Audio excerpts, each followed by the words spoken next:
In 1936, near Red Creek in London, Texas, something was found. It has become one of the most compelling pieces of evidence to suggest there is a lost history of Earth.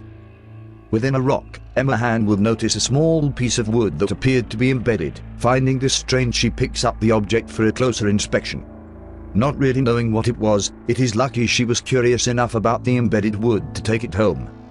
Nearly a decade later, presumably after the artifact had sat in Max and Helen Hand's household for many years, their son Max would spark an interest into what it could be. He breaks the rock apart, and to their amazement, concealed within the stone was an ancient stone hammer. Now known as the London Hammer, the rock that once grew around it was claimed to have stopped growing around 400 million years ago, which could only mean the hammer would be even older. What if the maker of this hammer nearly 500 million years ago stole the design from an ancient artifact he found himself? Just how old can our history be?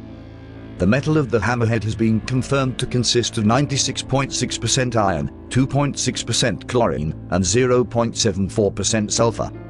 And since its discovery in the 1930s and its subsequent re-entry into the air, it has not rusted.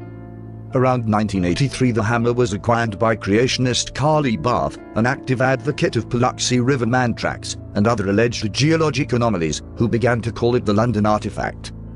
Many figures within the scientific and historical communities have strongly disagreed with the premise that the hammer be many hundreds of millions of years old, some even theorizing that the limestone in which it was discovered could have formed in just a few centuries in perfect conditions. The variation in dates put forward by creationist scientists regarding the matter has also just stoked the flames of debate, and indirectly aiding in the denial of the artifact being truly ancient. However, there are certain factors regarding this object, like so many others in this criteria, that cannot be explained by accepted academia.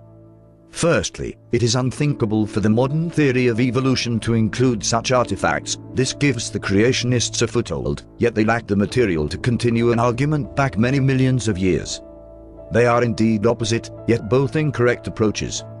Thus, because of this, the most important features of the hammer are conveniently ignored frequently by both sides of the modern coin. For example, the handle of the hammer is not made of wood anymore, it is now made of coal.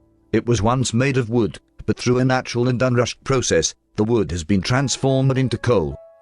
And whatever the reasons for these inconsistencies in reports, evidently the rock strata at the site are indeed Hensel Sand, member of the Travis Formation, Lower Cretaceous, Upper Aptian stage, considered to be approximately 110 to 115 million years old by conventional geologists.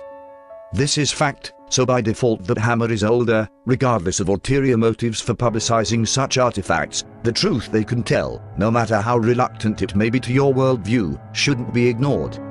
However, the age of the rock formation may be relevant to authenticity. It is irrelevant to the fact that the hammer does indeed exist, and that these artifacts create a proposition for historical data we should be approaching with open minds, if we are to progress as a species.